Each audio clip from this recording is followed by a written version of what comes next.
నమస్తే, welcome to I dream. నేను మహేశ్వరి. ఇప్పుడు మనతో పాటు ఉన్నారు senior consultant cosmetologist and electrologist doctor Shivani Neelakanthi గారు. మరి వారితో మాట్లాడదాం. హలో అండి. హాయ్ అండి. మేడం, మనం ఈ మధ్య కాలంలో చూస్తూ ఉన్నాము, చాలా మంది కూడా అమ్మాయిలు కావచ్చు, అబ్బాయిలు కావచ్చు, అందం మీద ఎప్పటి నుంచో ఉన్న కేరే, కాకపోతే కొద్దిమంది నెగ్లెక్ట్ చేస్తూ ఉంటారు. దానివల్ల స్కిన్ మీద చాలా ఎఫెక్ట్ చూపిస్తూ ఉంటుంది. డ్రై అయిపోవడం, పిగ్మెంటేషన్, రింకిల్స్, ఇట్లా చాలా ప్రాబ్లమ్స్ వస్తూ ఉంటాయి. సో దీనికి కూడా ఇప్పుడు చాలా ట్రీట్మెంట్స్ అందుబాటులో ఉన్నాయి. దాంట్లో మెయిన్ పిఆర్పి అనేసి విన్నాం.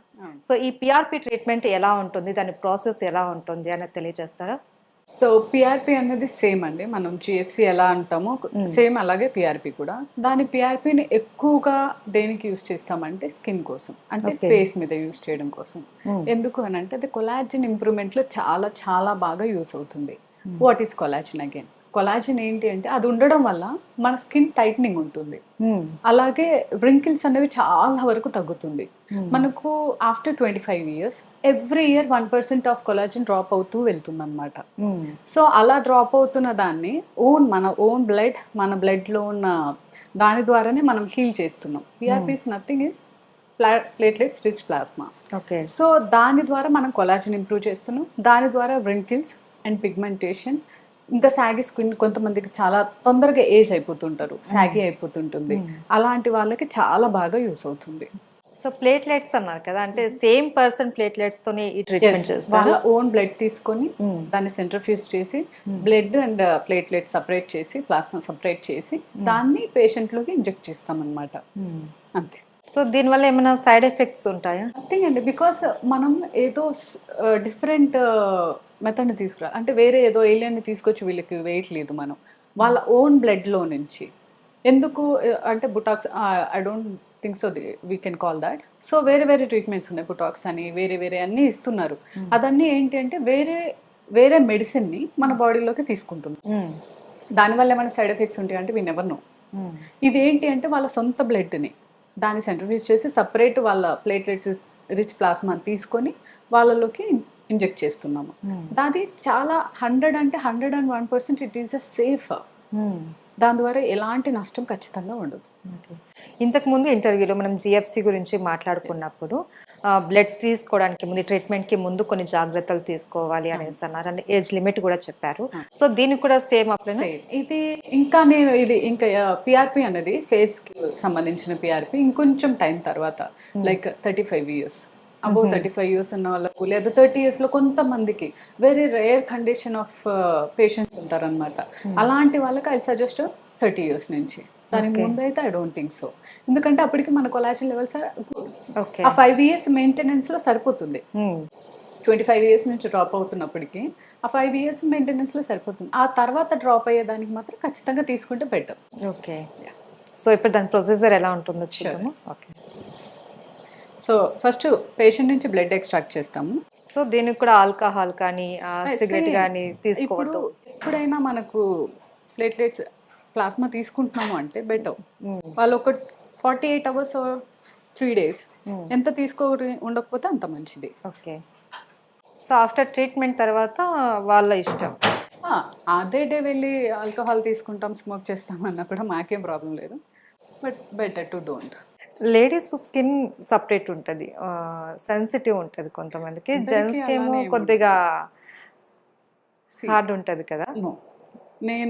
నేను ట్రీట్ చేసిన వాళ్ళలో చాలా మందికి లేడీస్కి హార్డ్ ఉన్న వాళ్ళు ఉన్నారు. సేమ్ జెంట్స్లో చాలా ఫైన్ లేయర్ ఆఫ్ స్కిన్తో ఉన్న వాళ్ళు ఉన్నారు. ఎంత బ్లడ్ తీసుకుంటారండి? డిపెండ్స్ దేనికి చేస్తున్నామో అన్న దాన్ని బట్టి.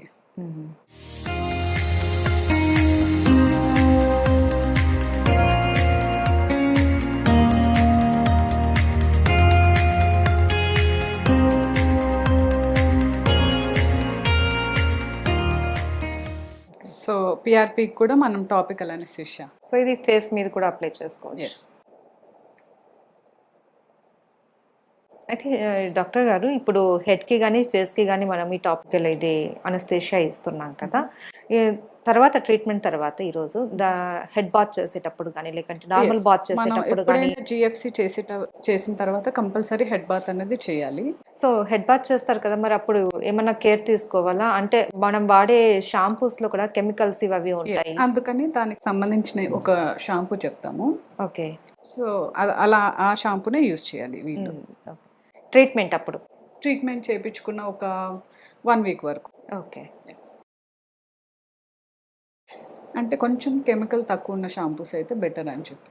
ఓకే అండ్ ఫేస్ కి కూడా కొంతమంది సోప్స్ ఇవి వాడుతూ ఉంటారు కదా అది ఏదైనా 24 వాడచ్చా అవర్స్ వరకు సోప్ ఆర్ క్రీమ్స్ అలాంటివి ఏం యూజ్ చేయకపోవడం అనేది better. Okay so plain water తోటి మనం ప్లెయిన్ వాటర్ Clean ఒక చేసుకోవచ్చు. 24 అవర్స్ చెప్తాము. ఆ తర్వాత నార్మల్ సోప్ అలా సోప్ వాడేసుకోవచ్చా క్రీమ్స్ వాళ్ళకి ఏది ఎలా ఉందో నార్మల్ లైఫ్ స్టైల్కి డైలీ ఏది చేస్తారో ఆ రొటీన్ చేసేసుకోవచ్చు. ఒక హెయిర్ కి మాత్రమే మనం మీరు ఏదైతే సజెస్ట్ చేస్తారో అదే షాంపూ వాడాలి ఒక్కసారికి. ఓకే అది ఇంకా కొంచెం బెటర్గా డాండ్రఫ్ తగ్గించడానికి అన్నిటికీ యూస్ అవుతుంది. If they like it they can use it. Okay తర్వాత కంటిన్యూ కాకపోతే ఆ షాంపూ వాడడానికి ఒక పరిమితి ఉంది. లైక్ వీక్లీ ఒక థ్రైస్ మాత్రమే యూజ్ చేయాలన్నమాట. కొంతమంది డైలీ డే బై డే చేసే వాళ్ళు ఉంటారు కదా, అలాంటి వాళ్ళు ఈ డే ఈ షాంపూతో చేస్తే వేరే డే ఆ షాంపూ వేరే దాంతో చేయాలి. ఓకే ఓకే సో మనం టాపికల్ అనెస్థీషియా రాసిన తర్వాత వీఆర్ జస్ట్ క్లీన్స్ చేసిన తర్వాత ఏదైతే ప్లాస్మా ఇచ్చింది కదా దాన్ని స్కిన్ లోపలికి ఇంజెక్ట్ చేస్తామన్నమాట. ఓకే సో అలా ఇంజెక్ట్ చేయడం వల్ల ఏమవుతుంది అంటే కొలాజిన్ ఇంప్రూవ్మెంట్. అండ్ దీనికి ఇప్పుడు డార్క్ సర్కిల్స్ ఉన్నాయి. ఈ డార్క్ సర్కిల్స్ అండ్ ఇక్కడ పిగ్మెంటేషన్ చూస్తున్నారు కదా, నోస్ ఇక్కడ ఒక కలర్ అండ్ ఫోర్హెడ్ ఒక కలర్ ఇక్కడ ఒక కలర్ ఉంది. ఈ పిగ్మెంటేషన్ అనేది చాలా చాలా బెటర్ అవుతుంది. సో ఈక్వల్ గా వస్తుంది ఈవెన్ టోనింగ్ అండ్ రింకిల్స్ తగ్గడం. ఓకే చాలా మంది ఏజింగ్ అయిపోతుంది, చాలా ఏజ్డ్ కనిపిస్తున్నాము అంటుంటారు కదా, అలాంటిది చాలా మినిమల్ గా ఉంటుంది. So wrinkles pigmentation and collagen improvement and scarring కి స్పెషల్లీ ఓకే ఇక్కడ చూస్తున్నారు పింపుల్స్ నుంచి చాలా మంది స్కారింగ్ ఉంటుంది. ఆ స్కారింగ్ కి చాలా బాగా యూస్ అవుతుంది. ఇది పిఆర్పి అనేది ఒక 30 ఏజ్ నుంచి మనం తీసుకోవచ్చు. ఎస్. దీని తర్వాత మనకు ఎలాంటి కేర్ తీసుకోవాలంటారు ఈ ట్రీట్మెంట్ తర్వాత? సన్ కి ఎక్స్పోజ్ అవ్వడం అలా చేయొచ్చా? సన్ కి డస్ట్ కి ఒక 24 అవర్స్ ఓకే ఎక్స్పోజ్ అవ్వకపోవడం అన్నది బెటర్. సో దీనికి చూస్తే మొత్తం ఇక్కడ స్కారింగ్ చూస్తున్నాం మనం. ఆ స్కారింగ్ ఇలాంటి వాటికి చాలా బాగా యూస్ అవుతుంది. ఇది స్వెల్లింగ్ రావడం కానీ లేకపోతే అలా ఏమైనా ఉంటుందా అండి? స్వెల్లింగ్ ఇంజెక్ట్ అన్నది చాలా చేస్తున్నారు కదా మినిమల్ ఉంటుంది. చాలా అంటే చాలా తక్కువ ఉంటుంది. ఒక హాఫ్ డే వరకు ఒకవేళ ఏమైనా స్వెల్లింగ్ ఉన్నా కూడా హాఫ్ డేలో వెళ్ళిపోతుంది. ఓకే సో పిఆర్పి తర్వాత ఇంటేక్ కి ఏమైనా మెడిసిన్ ఏమైనా ఇస్తారా? ఏమీ లేదండి. PRP it self is enough. Okay so regular గా ఒక 24 అవర్స్ తర్వాత ఫేస్ వాష్ చేసుకోవడం ఒక అలా 24 చేసుకోవచ్చు. అవర్స్ అంతే, అంతకు మించి ఇంకేం లేదు. రెగ్యులర్ సోప్స్ కావచ్చు, బాడీ వాష్ అలాంటివి వాడచ్చు. యూస్ చేసుకోవచ్చు. ఆఫ్టర్ 24 అవర్స్ వాళ్ళు ఏదైనా చేయొచ్చు. ఇది 6 సెషన్స్ ఉంటాయి అనేసి అన్నారు కదా 6 మీరు. to 8 సెషన్స్ అంటే ఓకే పేషెంట్ కండిషన్ బట్టి. ఓకే అండ్ ఆ తర్వాత వచ్చేసి మెయింటెనెన్స్ ఉంటుంది. అండ్ తర్వాత మళ్ళీ మనం రెగ్యులర్ గా చేయించుకుంటూ ఉండాలా ఈ సెషన్స్ అన్నవి? మెయింటెనెన్స్ ఎలా ఉంటుంది అంటే డిపెండ్స్ ఆన్ వాళ్ళ ఏజ్. ఇప్పుడు కొంచెం అబౌవ్ 45 అనుకోండి, మంత్లీ వన్స్ ఆర్ 2 months కి వన్స్ అలా సరిపోతుంది. సో అప్పుడు కూడా 6 to 8 సెషన్స్ ఉంటాయా లేకపోతే జస్ట్ టచ్ అప్ లాగానే అంటారా? మెయింటెనెన్స్ ఎప్పుడు కూడా ఒక 1 or 2 సెషన్స్ ఉంటుంది అంతే. ఓకే ఎంత పర్సెంటేజ్ అంటే చాలా ఎక్కువ డ్రూపింగ్ ఉంది, లేదా ఎక్కువ వ్రింకిల్స్ వచ్చేసాయి, లేదా పిగ్మెంటేషన్ ఎక్కువగా ఉంది అన్నప్పుడు కొన్ని 1 or 2 సెషన్స్కి వెళ్తుంది. లేదు వాళ్ళ ఏజ్ చాలా ఎక్కువ ఉంది, లైక్ అబౌవ్ 45, 48, 50sలో ఉన్నారు అంటే కనుక better to take a monthly. Okay